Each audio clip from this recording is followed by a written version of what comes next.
नमस्कार, विदेश की खबरों में आपका स्वागत है। मैं हूं आपके साथ आकाश। दुनिया के कई विकसित देशों में, खासतौर से ऑस्ट्रेलिया और ब्रिटेन में चीन को लेकर नकारात्मक धारणाएं तेजी से बढ़ी हैं। प्यू रिसर्च सेंटर ने मंगलवार को इसे लेकर एक रिपोर्ट जारी की। ये रिपोर्ट तब आई जब चीन अपने पड़ोसी और दुनिया भर के अन्य देशों के साथ ट्रेड और कूटनीतिक विवादों में फंसा है।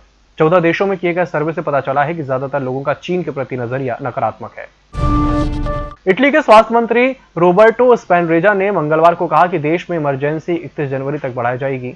सरकार इमरजेंसी के तहत कोरोना को लेकर कोई फैसला करने के लिए संसद से इजाजत लेने के लिए बाध्य नहीं है। वहीं स्वास्थ्य मंत्री ने कहा कि देश में घर से बाहर मास्क पहनना जरूरी होगा। कोरोना से बचाव के लिए बेहद जरूरी है। शुक्रवार से यह नियम लागू कर दिया जाएगा। यहाँ 3.27 लाख से ज्यादा मरीज हैं। पूरी दुनिया में सैन्य ठिकाने फैलाने की कोशिश में जुटा चीन अब कंबोडिया में भी डारा सकोर क्षेत्र में हवाई और समुद्री पोर्ट बनाने को लेकर चर्चा में आया है। यह पोर्ट कंबोडिया में किसी सैन्य ठिकाने की तरह काम करेगा। हालांकि कंबोडिया ने इससे इनकार किया है, लेकिन माना जा रहा है कि चीन और कंबोडिया के बीच इस मामले को लेकर एक समझौता हो चुका है।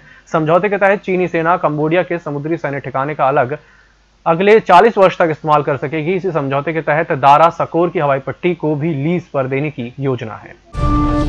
British guitarist Eddie Van Halen का 65 वर्ष की उम्र में निधन हो गया। एडी बीते 10 सालों से गले के कैंसर से पीड़ित थे। बीते कुछ दिनों में उनका स्वास्थ्य अचानक बिगड़ने लगा था, जिसके बाद उन्हें इलाज के लिए अस्पताल ले जाया गया, जहां 6 अक्टूबर को उन्होंने इलाज के दौरान ही अंतिम सांस ली। इस बात की जानकारी एडी के बेटे वॉल्फगैंग वैन हेलन ने सोशल मीडिया के माध्यम से दी।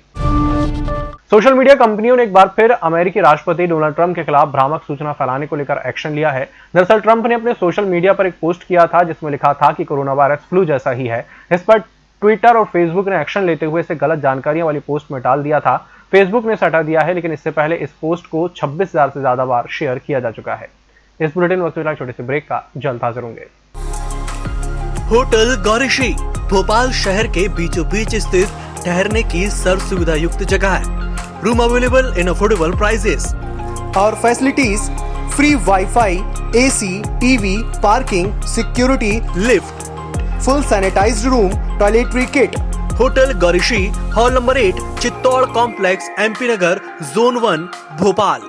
Phone number 7898128620। ब्रेक के बाद एक बार फिर से आपका स्वागत है। संयुक्त राष्ट्र में चीन को कड़ी आलोचनाओं को झेलना पड़ा है। दरअसल मंगलवार को 40 के करीब देशों में शिनजियांग और तिब्बत में अल्पसंख्यक समूहों पर अत्याचार को लेकर चीन की आलोचना की। इसके अलावा हांगकांग में नए राष्ट्रीय सुरक्षा कानून के मानवाधिकारों पर पड़ने वाले बुरे असर पर चिंता व्यक्त की। अमेरिका, कई यूरोपीय देशों, जापान और अन्य देशों ने चीन से कहा कि वह संयुक्त राष्ट्र मानवाधिकार प्रमुख मिशेल बैचलेट और स्वतंत्र पर्यवेक्षकों को शिनजियांग में जाने की निर्बाध रूप से अनुमति दे। भारत और चीन के बीच पूर्वी लद्दाख की सीमा पर मई से ही तनाव जारी है। अमेरिका लगातार इस तनाव का जिम्मेदार चीन को ठहरा चुका है।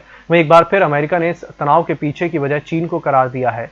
अमेरिकी विदेश मंत्रालय के वरिष्ठ अधिकारी ने कहा कि हिमालय में तनाव का कारण चीन का इस क्षेत्र में आक्रामक रवैया है। अमेरिकी विदेश मंत्रालय के अधिकारी ने कहा कि अगर आप हिमालय में भारत और चीन के बीच जारी तनाव को देखेंगे तो आपको यह पता चलेगा कि अतीत में इन विवादों को हल करने के लिए अनकहे या अलिखित नियमों का प्रयोग किया जाता रहा है।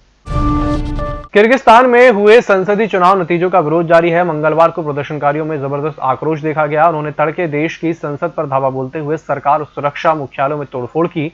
प्रदर्शनकारियों का आरोप है कि चुनाव में वोट खरीदे गए थे, जिसके विरोध में आक्रामक प्रदर्शन जारी है। हालांकि केंद्रीय चुनाव आयोग ने मंगलवार को उनके अनुरोध पर विचार करके नतीजों को रद्द कर दिया है। पुलिस के साथ हिंसक झड़प भी हुई है। इस बीच पुलिस ने देर रात विरोध प्रदर्शनों को तितर बितर किया, लेकिन प्रदर्शनकारी बिश्केक के सेंट्रल चौराहे पर लौट आए और राष्ट्रपति और संसद भवन की इमारत में तोड़फोड़ कर डाली। अमेरिका के राष्ट्रपति डोनाल्ड ट्रंप कोरोना से संक्रमित हैं और 3 दिन अस्पताल में इलाज कराकर व्हाइट हाउस वापस आ गए, लेकिन इसके बाद भी उनकी मुश्किलें कम होती नजर नहीं आ रही हैं। 15 अक्टूबर को दूसरी प्रेसिडेंशियल डिबेट होने वाली है और इसके लिए जो बिडेन ने एक शर्त रखी है। डेमोक्रेटिक पार्टी से राष्ट्रपति पद के लिए उम्मीदवार जो बिडेन ने कहा कि जब तक ट्रंप संक्रमण से पूर्ण रूप से बाहर नहीं आ जाते, वो तब तक बहस में हिस्सा नहीं लेंगे। पाकिस्तान के पूर्व प्रधानमंत्री नवाज शरीफ और कुछ विपक्षी नेताओं पर देशद्रोह का मामला पाकिस्तान में तूल पकड़ता जा रहा है। नवाज की पार्टी पाकिस्तान मुस्लिम लीग का आरोप है कि नवाज पर केस इमरान की पार्टी पाकिस्तान तहरीक-ए-इंसाफ ने दर्ज कराया है। वहीं खुद प्रधानमंत्री इमरान खान इससे इनकार कर रहे हैं। इमरान के मुताबिक उन्हें नवाज पर केस दर्ज होने की जानकारी उस वक्त मिली जब वे अपना बर्थडे केक काट रहे थे। नवाज पर देशद्रोह का मामला दर्ज होने के बाद पाकिस्तान की सियासत में उबाल आ गया है। सरकार के कुछ मंत्री भी इससे खफा हैं। क्वाड देशों यानी कि भारत, जापान, ऑस्ट्रेलिया और अमेरिका के विदेश मंत्रियों की बैठक मंगलवार को जापान की राजधानी टोक्यो में हुई। इस बैठक में शामिल चारों देशों ने एक साथ मिलकर इंडो पैसिफिक क्षेत्र में चीन के बढ़ते दबदबे को कम करने पर बात की।